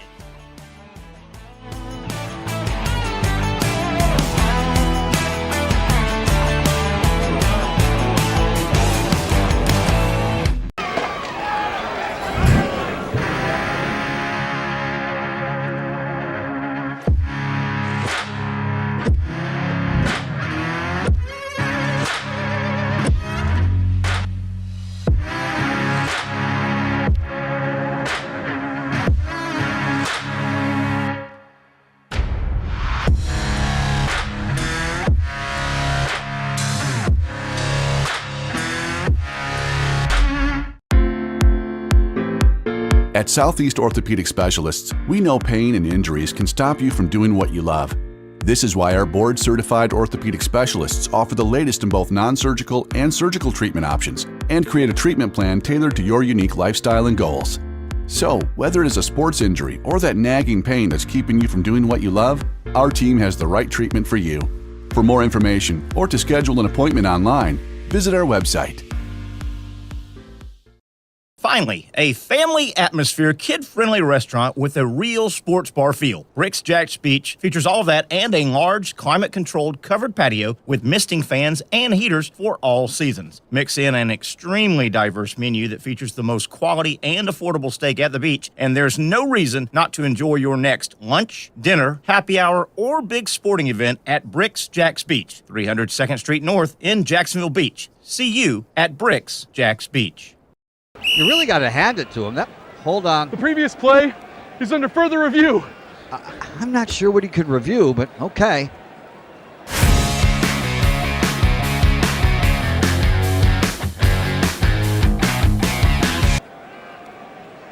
Sure has been a while. Dine in at Hurricane Grill and Wings for the football season. Well, there he is. Oh, what is that? The Action Sports Jacks 24/7 network is streaming. I'm Stuart Weber, and I'm here to teach you a nice three-step process on how you can watch all your favorite programming from the Brent and Austin Show every weekday 10 a.m. to 1 p.m. or the Cup Date with me. It's fantastic. We talk NASCAR. It's a great time. Wednesdays at 1 o'clock. All right, first step, easy. Download the Action News Jacks app. You probably already have it downloaded on your phone, so you might already have that one taken care of. Step 2, see that stack of pancakes up there? You click that stack of pancakes, and it's going to bring down step number 3, which is a full screen of all the different streams that you can click on, including the Action Sports Jacks 24/7 stream. You click that, the video's rocking and rolling on your mobile device. You're watching all the shows you want to, and you're having a good time. You can also do it on your smart TV with the Action News Jacks Now app. I do it on my Samsung TV at home. It's a great way to watch it on a nice, large screen for all the content. That's the Action Sports Jacks 24/7 network. Hope you can find it. You trust CGC to make your water great, and now you can trust CGC with your plumbing needs as well. Fast, convenient scheduling, licensed and insured. A quick call away at 904-552-1242. You never know when you're going to have an issue with a shower, toilet, or maybe it's a sink that sometimes is easy to fix. All right, let's be honest. I'm not fixing anything. I'm totally staging this because when I have a plumbing problem, I call CGC Water Treatment and Plumbing. Trained professionals, transparent pricing, customer satisfaction. Small problem or even a bigger issue. Maybe you need a new tankless water heater or something a bit more intricate. The experts with 25 years of experience at CGC Water Treatment and Plumbing can do it all. Call 904-552-1242 or visit cgcwater.com. That's 904-552-1242 or cgcwater.com. CGC Water Treatment and Plumbing, an authorized independent Connecticut dealer. Florida license number CFC 143-2579. It is a Monday. That means it is brought to you on our show by Icebreakers Bar and Grill inside the Community First Igloo. Terry Norvelle, Patrick Young, Brent Beard talking some ball here. We've moved into college football talk, but really one quick just shake your head, man. What a shame, Christian McCaffrey, another major injury. The poor guy. You just wonder how many more injuries can he sustain. Man, they're adding up a lot, with McCaffrey. I don't know if y'all saw, he went out with a bad injury. Season's done. Just came back from Achilles. Seems like he's just always hurt. Wanted to get that out. Brent Beard talking some ball with Patrick Young as well. Championship Saturday is set. We've got a couple rematches, including UNLV Boise State. They get together. Guys, I don't want to pick at these two teams, but if I told you before the season the Big 12 would have Iowa State and Arizona State as really the championship game, what about that? Brent, that's not the most marquee matchup. Yeah, I think if we'd have picked those two, we could go to Las Vegas and make some money right now. Frankly, Terry, if you don't mind, there's a bunch of news that's just happened. Fire away. Over the last few minutes. Nebraska D coordinator Tony White, defensive line coach Terrence Knighton are leaving Nebraska, going to Florida State. Right. Now, I just saw this, and I want you to think about this a minute. LSU linebacker Harold Perkins is going in the transfer portal. What in the world? He needs to go to the NFL portals where he needs to go. Yeah, what in the world? Listen, how much money could he make in the portal if he is healthy? That is staggering. And also that came out late afternoon. Sam Pittman is coming back to Arkansas. Okay. Now look, I like Pittman. Yeah, I do too. Now think about this a minute. Pittman's having hip replacement surgery tomorrow. Wow. Always liked him. And you wonder, Patrick, I think you remember Harold Perkins, the great linebacker for LSU, missed all the season. Great player. Brent, I want to stay with Perkins for a quick second. Do you think that is his back channel people? Are the NFL guys saying, hey, go change positions, go add some weight, go take away some weight, show us why would Perkins mess with the college football anymore? NFL, they wish they could get guys out younger and sooner. Yeah. They knowing that your football life is only they want you to waste another year when they can't use you. Kidding me? Brent, that sounds weird to me that Perkins would not just go ahead and say, hey man, I'm past 3 years out of high school. I need to, like Patrick just said, I need to get my beat up body up in the NFL and start making some money quick. Dude, are they saying to him, we need you to come back and play a year and not get hurt? I don't know. I don't know. It's odd. That is unusual, but I'm just telling you, golly. He's that good. Like, he'll make a great second contract. Yeah. Oh, yeah, absolutely. Look, a guy like that. Be a steal for somebody, and you can get to your second contract faster than a first-round pick. Oh, yeah. Yeah. But look, I'm thinking second contract for college football. Yeah. He'll make what? Easily a couple of million in a season. You would think, and is he trying to put his thumb on LSU and saying I'm in? He didn't say I'm coming back. He said I'm entering the portal, which makes the LSU guys empty their wallet a little bit. I don't know. Yes. Maybe he's smarter than us, but man, I think he needs to take that beat up body to the NFL. Guys, Georgia, Texas in Atlanta, round number 2. Crazier things could happen. They could play 3 times. They could. Couldn't you see these two playing in the tournament as well? Yes, absolutely. Yeah, no doubt about it. I'm not so sure. I thought A&M might beat Texas Saturday. I was dead wrong about that game. I don't know if anybody's playing better than Texas right now in the country, including Oregon. Their defense is as good as anybody is, and I'm just telling you, they've got 2 or 3 like 325-pound defensive linemen that that are almost as strong as Patrick Young, and they're just almost. That's gonna be a real. Now Georgia jumped on them in Austin. Yeah. That they've had a chance to read it. That should be a great game Saturday at 4:00. How do you think the committee is going to look at? We tease going to break that it appears that final spot may have at large spot may be the committee's thinking Alabama with 3 losses. The committee's thinking Ole Miss with 3 losses. Some people have even mentioned South Carolina, but they've lost to both of those teams. Brent, do you think that final spot is that cut and dry? They're going to almost have to flip a coin between Ole Miss and Alabama? Or South Carolina. Yeah, but they lost to both of those teams. They did. I agree, but that's logical for the 3 of us. You don't know what this committee is going to do sometimes. Frank, now pay close attention to this. Whatever you see tomorrow night is probably what you're basically going to see Sunday at noon. Now, I'm not saying some upsets couldn't change that. Yeah. But see, to Terry's point, South Carolina, Alabama, and Ole Miss, their season is over. Right. So they're not playing another game to influence that at all. But I'm just telling you for that SEC, and again, I know we've harped on this, but it's true that whoever attracts the most eyes with that television situation, that's likely where they're going. Yeah.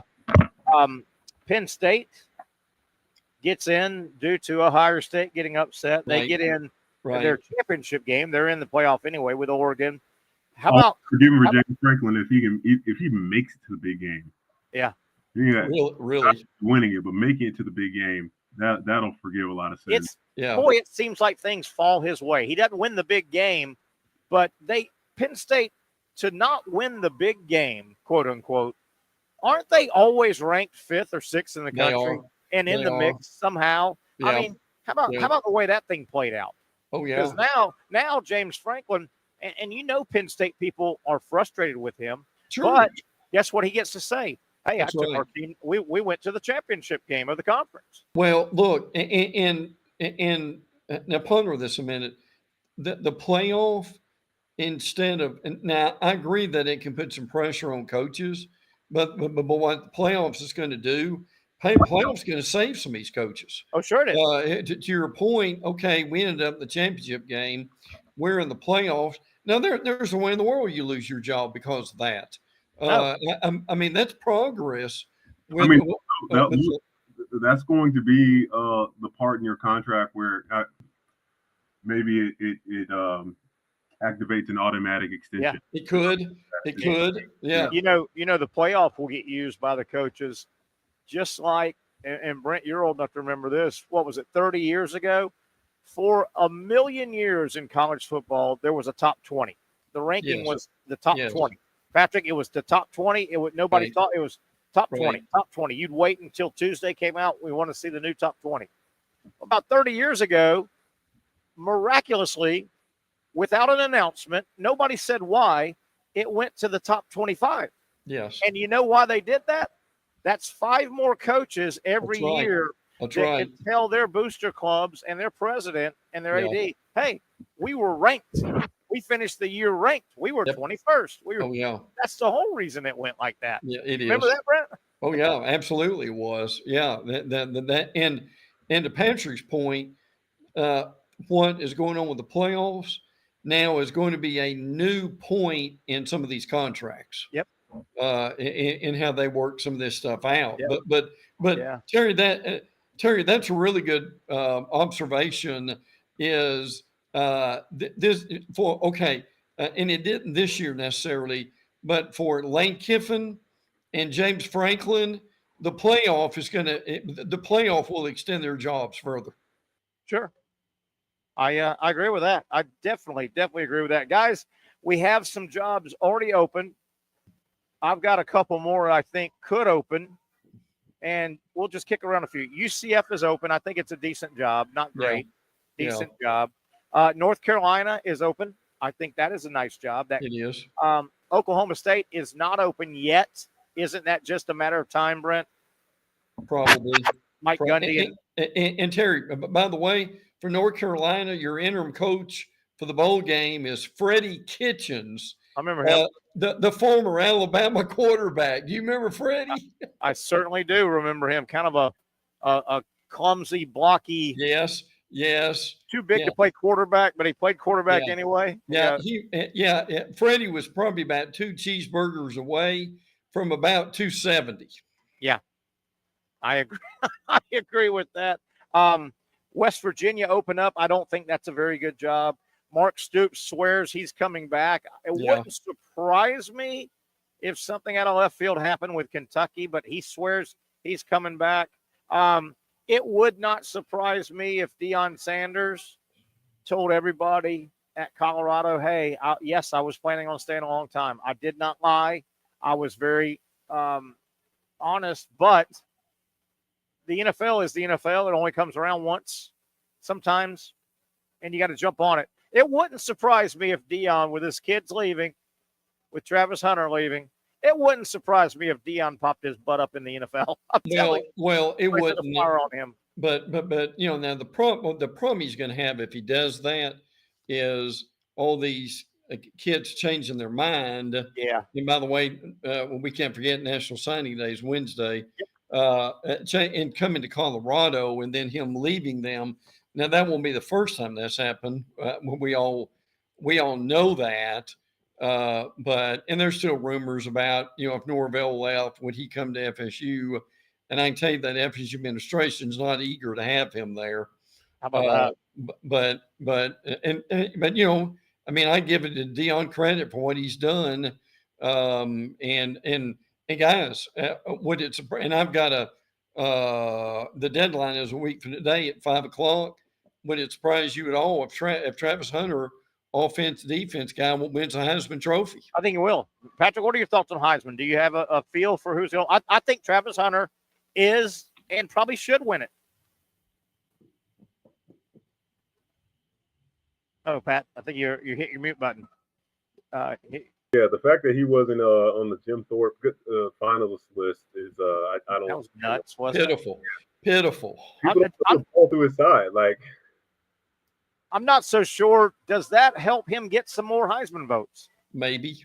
Some of those 900 voters, of which, Brent, you're a voter, they say, hey, man, that was wrong. That guy was wrong. It was. I think he's going to win it, kind of like who was Charles Woodson. It's just kind of neat to see a guy, he's the Ohtani of baseball, of college football, right? He's pitching and he's hitting. Listen, when you play, there was a game recently, he played 160 plays. Yeah. Now, Patrick, help us on this. I don't know how many basketball overtime games that would be, but man, if you can play that many plays, your condition. Now, I know you don't go. He doesn't go all out on every play, but 160 plays is doggone impressive. And Patrick, what about just the mental? I mean, gosh darn, the offense comes off the field and gets to mentally let it go. Well, he stays on the field, man. He never leaves. It's probably great for him. He can drop a pass on offense and be like, all right, I'm going to make up for it on the other side. There you go. Yeah. You know who's not happy? You know who's not happy about him playing all those snaps? Those boys in the NFL. No, seriously. I mean, you know it. You have an odometer, man. You have an athletic odometer. Right. There's only so many miles on that odometer, man. Those, I don't think the Jaguars, because of their situation, even if they get the number 1 pick, I don't think they're in the Travis Hunter sweepstakes. But those next 3 or 4 teams, those Jets and those 2 Cleveland and all that are thinking about him, and they're already starting to do their homework. That's the last thing they want is him to stay on the field for 150 plays, right? You know what's going to help Travis Hunter in this discussion on another day? Can you imagine what he's going to do at the combine? Oh, As far as now he's going to be like Jalen Milroe at the combine. You know, if you can run fast, jump high, and you can talk to NFL owners, you're way ahead of the game, and he's going to be able to do all that. I don't know what he runs in the 40, but you know good well with his athleticism, he's got to run a 4.4 or under, doesn't he? You I would would think so. You would think. Hey, we talked about some of these jobs that are already opening up, and I guess there'll be more probably after this coming weekend in college. Yeah, absolutely. Have you heard one name that's popped up within a day or two? Our good friend Jimbo Fisher. Oh, yes. Some people wondering if he's ready to get back in the mix, and where would he pop up at? Yeah. If you're Jimbo, would you go to Southern Miss type school and try to reinvent yourself? Now, I don't think Jimbo's ego would allow him to do that, but at some point, that's kind of what these guys are doing. Now, Neil Brown, who just got fired at West Virginia, who I still think is a pretty good football coach. Yeah. He may end up doing the same thing. Neil Brown's he played at UMass of all teams that played Georgia. And he may end up going back there just to kind of do the same thing. So, you know who else's name's going to pop up for some of these jobs? Daniel Mullen. They're going to say, is he tired of that TV booth? Is he ready to coach again? He may be. I don't know. He ain't ready to coach again. His name's come up for North Carolina. Yes. But again, here's the deal here, and we all three know this. Dan Mullen's not coaching anywhere until he decides he's going to recruit some players, which is something he doesn't like to do. A guy that I don't think I would get along with his personality. I don't know him personally. I think he would wear on me a little bit. But this guy went to a small school and rehabbed his coaching career. Is Rich Rodriguez? Yes, he's done a nice job at Jacksonville State, right? I have heard. It's funny you said that. I've heard from a friend who's got some West Virginia ties that they may be looking at him again. Yeah, he was there before, right? Yeah, and you may remember Rich Rodriguez almost got the Alabama job. Very close. But I think that was one of those things where something happened within the family, and that did not work out. And of course, they went with Nick Saban, so I think they did a little better in that one. But no, to your point, he's done well at Jack State, and that is. And by the way, you know who the play-by-play guy at Jack State is? No, I don't. Eli Gold. Oh, really? Oh, wow. He got ran out of Alabama and went there across the state. Yes, that's where he went. With Jack. How about that? Hey, coaching rumors, and this is a long shot. Not that it's a great job, but a buddy of mine I would love to see get the job that his name is mentioned. He's a couple years older than me, so he's in his 60s. You know, you're starting to get long in the tooth in the coaching business in your 60s. The Charlotte job opened up. 49ers, not a great job, but it's Division One. You know, it's Division One. It's Charlotte. And there's a list of guys. You'd recognize the names. Mm-hmm. And one guy prominently in the middle of that list is my buddy Kerwin Bell, who's done nice things in Western Carolina. Yeah.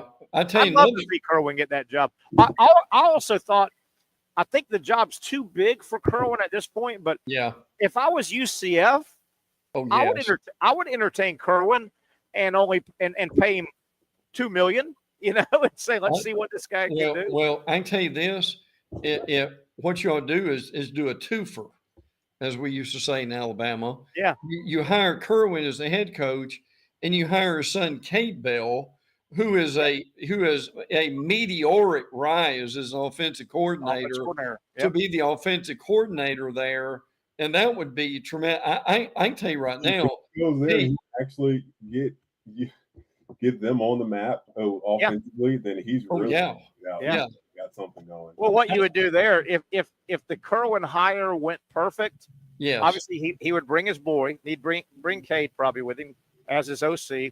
And if it went perfect, 5 years down the road, Kerwin steps aside and Cade gets the job at 40. Oh, yeah. Here, now, Terry, help me with this. here's the reality with Kerwin. Look, Kerwin is I've heard Kerwin interviewed recently, and he's done really well with wherever he's gone. He deserves a shot somewhere. Well, he's just an old country boy that loves to hunt and fish. Yeah. Well, he might, but he coached football, Yeah. and he's as good as a lot of guys out there right now. I hope somebody gives him a chance. And look, he may not, he may not be great in the press conference. I think he would do a lot better than people think he would. So that's a good point. I'd love to see him get a chance. Kerwin, and guys, y'all probably remember this. Brent, I think you might. Kerwin's big chance for big-time college football. He had a crack, and this was, gosh darn, I was working at JU in the athletic department, and Kerwin was over. He stayed at JU too long, number one. Yeah. Kerwin was at JU. Florida came through the Gator Bowl, I think the year they played Ohio State here. Right. Muschamp was the head coach. Yeah. And Muschamp was a great recruiter at Florida. He put some nasty defenses, but he couldn't figure out the offense. He did. And that week, Florida worked out at JU. Ohio State was at UNF. You know how they do that when they come in? They go to the school to practice for a week. And Muschamp, I don't know if it was just a perfunctory, but Muschamp absolutely interviewed Kerwin for the opening OC at Florida. Wow. And I can't remember who he went with, but Kerwin wasn't the one or two, but he would have been a good hire. And would have been. That could have meteorically took it. Now that was, 12, 13 years ago. Yeah. So that was his one big chance, and Muschamp didn't go his direction. But that could have been big. He would have been a better hire than freaking Charlie Weiss. Might have been that. Might have been coming out of the Charlie Weiss mess. Brent Pease or whoever all those faceless guys were. Yeah, but that's going to be interesting to see. I'm with you. I hope Kerwin gets an opportunity to be able to. And you nailed it too. You nailed it too. Kerwin Bell, and this is the beauty of Kerwin. I love him. He's a nice guy, like his family. Kerwin is about as country as you get. Yes. And Patrick, when you're walking into an interview today, they want you in there with the thin waist and the car salesman kind of right. And that's not Kerwin. He's not the car salesman. No. He's you know what? I'm not going to get in any trouble, and I'm going to move the football. If you're looking for a car salesman, I'm not that guy. I'll tell you where a place would be perfect for him would be Mississippi State. Oh, absolutely. See, he'd go to State if Jeff Levy doesn't work out. Absolutely. And I can tell you this, they'd win some games. They'd scare some people. They'd move the football. Guys, we got all week to talk about it, but I will say this. If you're out there about to watch this college football playoff, obviously the conference championship games first, and then the playoff, if you've got no dog in the fight and you're looking for a fun little Cinderella, make it a point to watch SMU play some football. Oh, yeah. Now, Clemson may run them out of the gym, right? But I'm telling you, this SMU team I've watched 4 or 5 times on offense, particularly, they're fun, man. They're fun. Well, listen, I guarantee you, Rhett Lashley, the SMU coach, is getting a lot of play in this point too. So, and by the way, I know he didn't ask for this. Let me say this before we run out of time. I've had about 3 people tell me over the last month that they heard Patrick Young speak and said he was one of the best speakers that they've ever heard. I've heard the same thing, and I'm being dead serious. So in the last month, I've had 2 or 3 people coming to me. Since he's a captive audience right now, I'm gonna let him know. Man, I'm telling you the truth. I second that. I don't know what it is. I don't know if you've been extra busy but man, I've had a couple people. Hey, Pat came to my church. Hey, Pat came to this. Yeah. Pat, yeah. Right. Yeah. Right. Yes. Hey. Yeah. So you're doing it, and you're doing it right, and you're helping people. You're helping a lot of that's people. the hope, man. That's the biggest thing. You want to be helping people. Well, and I know you're giving the glory to God, and and he's rewarding you for that. But I did want to say that. So, but I tell you what, it's going to be a fascinating week, guys, all the way around. It just plays out. Brent, we got 2 minutes, about 45 seconds. NFL yesterday, the hit on Trevor Lawrence. What are your thoughts on that, man? That was a headhunting move, man. That was ugly. Yeah. I mean, it was, and there's no place for that in any level of football. You know, the thing I didn't like was is all this commentary about, well, so and so should have took up for him, so and so should have gotten the fight too, and so forth. I mean, really? I just thought that should have been left unsaid, frankly. I mean, help me on this. Are there unwritten rules that if a certain player on the team gets hit, that everybody else needs to jump and start fighting too? I mean, I tell you, man, what is that about? And yesterday and we got 20 seconds. Yesterday was so awkward. Lawrence is just coming back from injury. Yeah, he's barely on the field. So it all festered bad yesterday. But that guy was wrong. Yeah, Real I think that's what made it worse. That he just coming back from. And the unwritten rule, I think, particularly at the professional level, is, hey man, don't take a guy's livelihood away, man. We're all here. We're all entertainers. We're all making a lot of money. We all got a short window. Don't take my livelihood. All right, guys, that'll do it. Hey, good stuff, man. It's just Monday. We got a long way to go with a busy payoff this weekend with conference championship games and Selection Sunday. Can't wait for that. Signing day on Wednesday. We'll talk with Brent about that when Wednesday rolls around. That'll wrap it up. For Pat and Brent, I'm Terry Norvelle. Have a great rest of your Monday, everybody.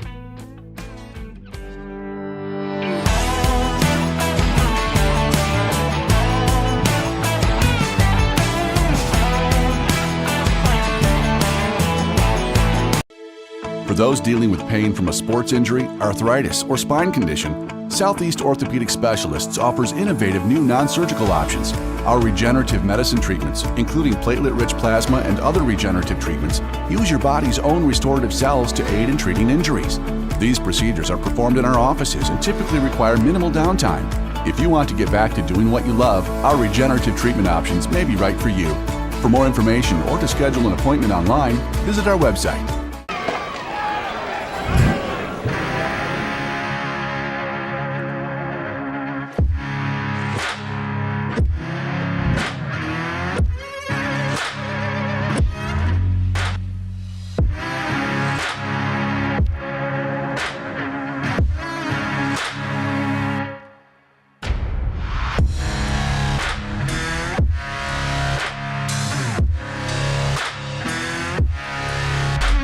Finally, a family atmosphere, kid-friendly restaurant with a real sports bar feel. Rick's Jack's Beach features all of that and a large, climate-controlled covered patio with misting fans and heaters for all seasons. Mix in an extremely diverse menu that features the most quality and affordable steak at the beach, and there's no reason not to enjoy your next lunch, dinner, happy hour, or big sporting event at Rick's Jack's Beach, 300 2nd Street North in Jacksonville Beach. See you at Rick's Jack's Beach.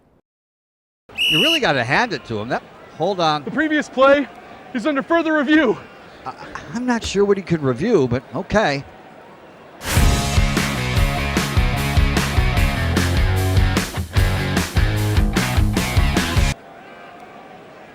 Sure has been a while. Dine in at Hurricane Grill and Wings for the football season. Well, there he is. Oh, what is that? Hey everyone, Olivia Tasley here from Action Sports Jax to tell you all the different ways you can watch our new 24/7 network. 3 easy steps. You don't even need a pen and paper to write it down. Step number 1, download the app. Search Action News Jax in your app store either on your phone or your smart TV. Then, once you're on the app, click on that little drop-down menu in the upper left-hand corner with the 3 little lines. That'll show you these options, and boom, right here, click Action Sports Jax 24/7, and you will be brought to our continuous stream stream channel. That app can be accessed through all these different platforms. Whether you have Roku, Fire TV, Smart TV, Apple TV, or Google TV, you can find our app. Now, if you don't have access to the app, don't worry, we still got you covered. We're across all social media platforms from Facebook, Instagram, X, YouTube, Twitch. We have a podcast channel. Plus, check out our short reels on our TikTok. Action Sports Jax 24/7. It's on all the time and everywhere. It's a new logo, new branding. With Bold City Heating and Air, it's an old school approach. One of the few locally owned and operated air conditioning businesses left in Jacksonville. It's hot, Florida in the summer. You can't do much to avoid it, but you can keep cool with Bold City Heating and Air. It's every customer counts kind of service, from when these trucks have pulled up to my home over the last couple of years and when they pull into your driveway as well. From communication to pricing to the actual service, everyone at Bold City Heating and Air cares about you. You know who's coming to your house. You know they will be well trained and they will respect your home. Air conditioning convenience at boldcityac.com. Stay cool while it gets hot. Bold City Heating and Air can help. Don't get caught sweating all summer. boldcityac.com, and they have financing to help. New systems starting at $110 a month and $50 off any repairs. Stay safe, stay comfortable with Bold City Heating and Air at boldcityac.com. Homegrown in your home.